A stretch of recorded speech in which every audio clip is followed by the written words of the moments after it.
relación con Francis Bacon comienza con un anuncio en el telediario de Televisión Española cuando trajeron su obra Esta cosa del centenario, ¿no? en el Museo del Prado. Yo tenía una serie de conciertos en las universidades de Madrid, exactamente en la Complutense en esos días, y aproveché el viaje para venirme un par de días antes y poder visitar pues, la exposición de Francis Bacon, que yo no tenía ni idea quién era Francis Bacon, ni lo que suponía en el mundo del arte, ni su filosofía artística, ni vital, ni nada, ¿no? Entonces entré, pues como normalmente suelo hacer, como elefante en cacharrería, y me rodeé de aquellas obras que trajeron, de sus escritos, ¿no? De pequeñas intuiciones que yo podía tener del mundo sonoro que podía acompañar a Bacon en sus creaciones. Y claro, en ese mundo pues me encontré pues esa influencia de Eliot, ¿no? un poeta que yo tampoco conocía o había leído pero muy vagamente. Y al salir de esa exposición pues yo recuerdo que me compré el libro del centenario, me compré una serie de libros de Eliot, este poema estaba en la Libre de Marzo, me compré un par de discos de John Cage, ¿no? Y los sonetos de amor de Shakespeare, ¿no? Y con todo ese batiburrillo me encerré unos días en casa, empecé a leer, a escribir y le propuse a Bulos y Tanguerías pues, hacer la propuesta Va con cantar las fuerzas, ¿no? Y a partir de ahí es cuando yo hablaría de la influencia de Bacon, ¿no? En el proceso de ese espectáculo fue cuando realmente fui encontrando todos los rincones y los puntos en común en los que yo intuía cuando descubrí por ese anuncio de 30 segundos en televisión lo que podía suponer Bacon a mis necesidades discursivas y comunicativas. Y bueno, en ese proceso fue cuando yo realmente descubrí un personaje y una plataforma que me servía para contar mis cuestiones personales y artísticas de ese momento.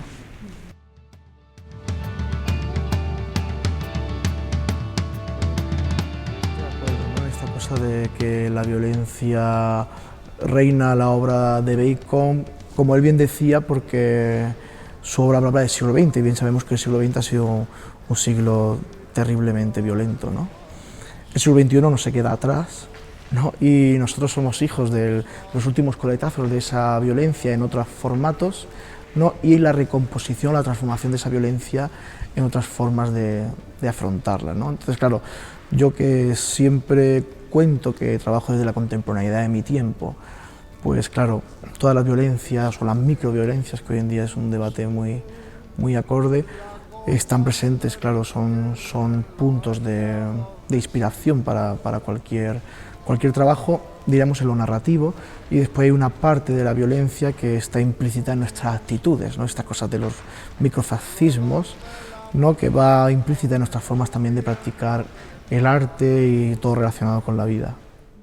Porque nada se detiene, que no sea el paso de los bueyes por el rostro, porque nada se detiene, porque nada se detiene, que no sea el paso de los bueyes por el rostro.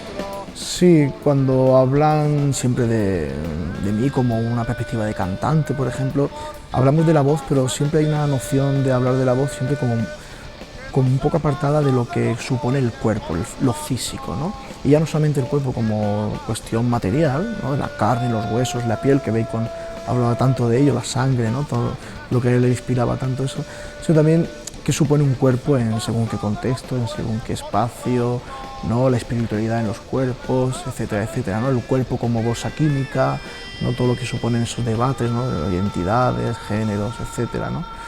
Y creo que sí, que el foco de creación, diríamos, yo no lo pondría tanto en la voz como cuerdas vocales, ¿no? O en la mente como qué puede hacer con esas cuerdas vocales, sino el espacio primero de creación que para mí puede ser el cuerpo, ya no solamente material, sino inmaterial, ¿no? Y creo que ahí es el quid de la cuestión hoy en día para entender la voz de nuestro tiempo.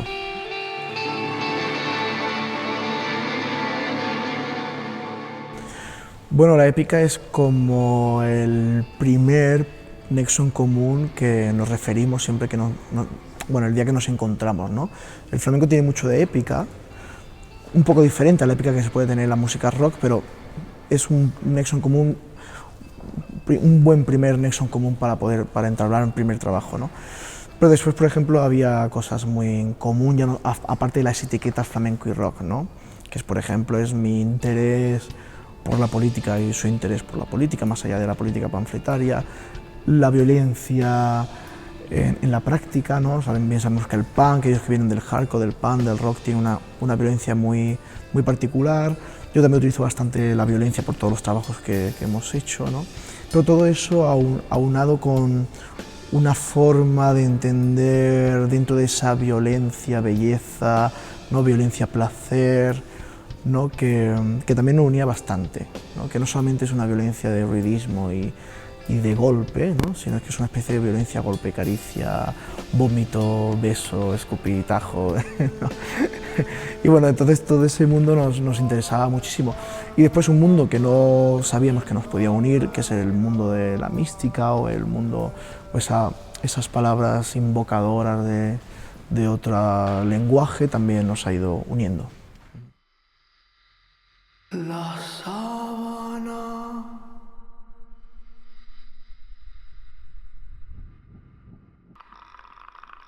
es tan rota,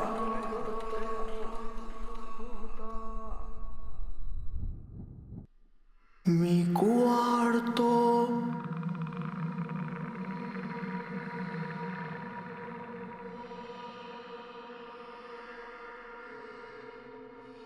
no tiene ventana. Bueno, para mí es muy importante siempre el trabajar con las actitudes, más que con las músicas en sí, ¿no? Me interesa mucho cómo se coloca el cuerpo y tu actitud físico-espiritual antes de lanzar la voz, ¿no? Entonces, en el flamenco hay una forma de entender el canto, sobre todo en los últimos 20 o 30 años, tesituras muy agudas, muy altas, ¿no? Fuera de lo que es el rango del habla, diríamos, ¿no? Entonces, claro, cuando de repente hablamos de músicas que nos retrotraen a actitudes más que a melodías, como puede ser las nanas, pues claro, el flamenco choca de repente conceptualmente con eso. Entonces, bueno, dentro de mi influencia la música ambient, gracias a David Cordero, es un mundo que me interesa muchísimo, sobre todo por lo ambiente, por lo que crea, ¿no? A nivel de espacio, ¿no? Y pensé que las nanas eran perfectas para trabajarlas desde esa perspectiva musical, ¿no?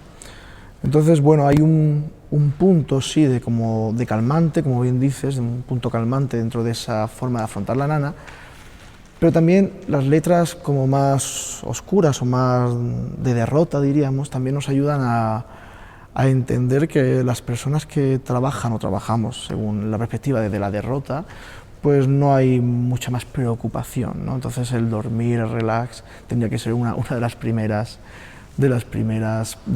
pasos, ¿no? Solamente puede estar la preocupación del hambre, ¿no? Como diría Miguel Hernández, ¿no? Pero bueno, se entremezcla todo eso, ¿no? O sea, la preocupación por ser un derrotado, pero a la vez la no preocupación por serlo, ¿no? El saber que el futuro no existe y que el momento contemporáneo es el importante. Bueno, todo eso se entremezcla en lo que puede ser cantar una nana y lo que puede ambientar, por ejemplo, el poema que está grabado hoy, que de Agustín Delgado, ¿no? Que ambienta pues su mundo en una habitación sin ventanas, sábanas rotas, sin madre. Pero bueno, ahí está el mundo de la nana, el mundo de los sueños, que te puede trasladar a otro imaginario que me sigue pareciendo muy interesante y que rompe de repente el romanticismo relacionado con el mundo de las nanas, ¿no? Y bueno, aquí yo haría una referencia a la conferencia que tiene García Lorca sobre las nanas en España, que es interesante como García Lorca de repente pues bueno, va encontrando puntos en común en las madres de esas que han tenido hijos sin quererlo en su época. Bueno, ahí hay un mundo muy interesante, el cual poder seguir rascando. Sí. Claro, la nana siempre se ve como que el canto es para el niño, para sosegar al niño, pero yo le pondría también el foco de atención a la madre o al padre en estos últimos años, ¿no? Yo creo que es interesante realmente ese canto o esa comunicación, porque muchas veces no es un canto, simplemente son palabras o sonidos, ¿no? Es interesante ver dónde transita y quién lo utiliza realmente, ¿no? Bien sabemos que los padres utilizan mecanismos para los niños, pero más curativos para ellos que para los niños, ¿no? Y bueno, ahí está un poco la esquizofrenia también de las relaciones familiares y la infancia, que a mí es un tema que me interesa muchísimo. Yo últimamente trabajo más desde, no tanto la poesía o el ensayo o la prosa como algo así grandilocuente, sino una palabra dentro de ese mare magnum de cuestiones que me puede dar un libro, ¿no? Me puede dar un concepto, una palabra, un sonido, ¿no? Pero claro, eso tiene que tener una conexión al fin y al cabo dentro de mis prácticas cotidianas, vitales, ¿no?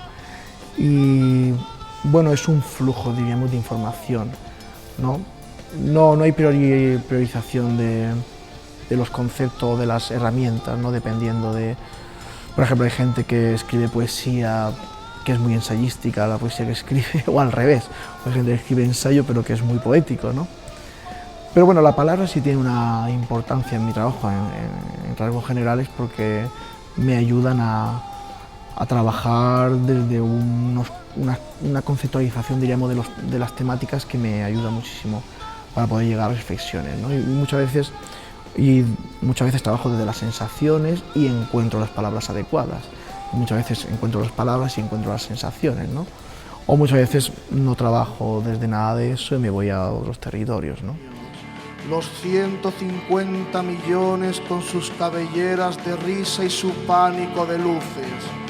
150 millones de hombres muertos en las aras de la piedra. 150 millones en el canto de mi boca.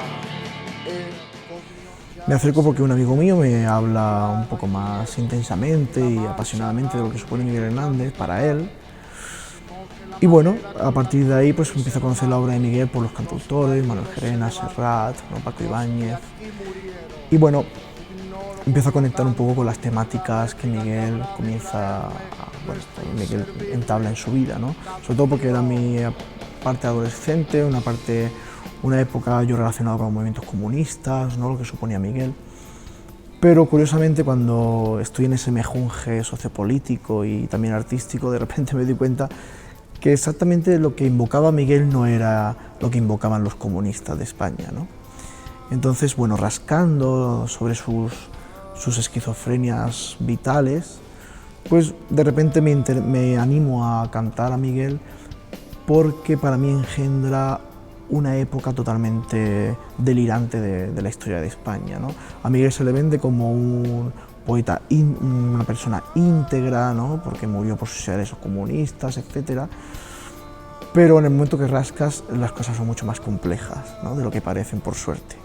Entonces me interesaba mucho ese Miguel, que siempre lo han tildado como poeta del pueblo, pero que nunca lo han tratado como poeta del pueblo, sobre todo los movimientos comunistas, no lo han tratado como un santo laico. Y yo sabía o intuía que no podía ser eso, Miguel Hernández, cuando se supone que ha sido una persona del pueblo, y más delirante que el pueblo o lo popular no hay nada. Entonces, bueno, mi intención del trabajo fue un poco eso, basarme en esa esquizofrenia de Miguel de ese tiempo, también para hablar de nuestra esquizofrenia actual y las temáticas que él trataba, temáticas como el tema carcelario, el tema republicano, el tema ecologista, ¿no? El tema del amor, también era muy interesante la figura de Miguel Hernández. Bueno, el tema de las clases sociales también, los anhelos artísticos, ¿no? Bueno, todo eso me interesaba mucho a la hora de acercarme a Miguel.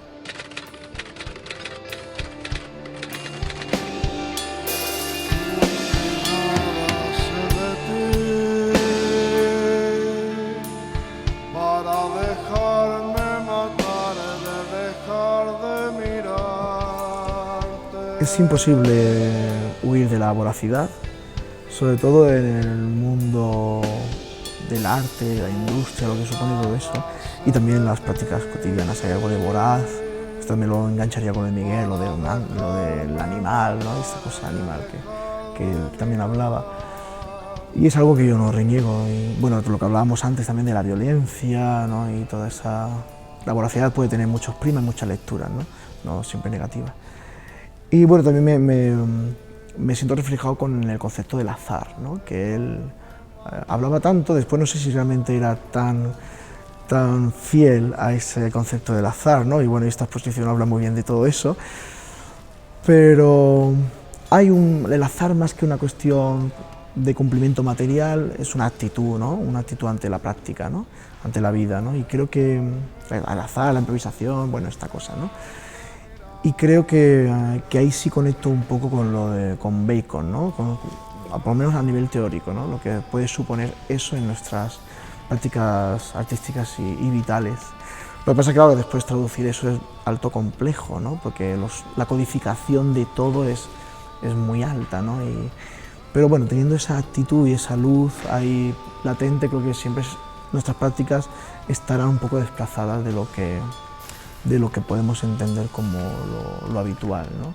Y lo que nos va a hacer pues, realmente diferentes de individuo a individuo, ¿no? Y creo que Bacon ahí era un personaje interesante siempre a escuchar, ¿no?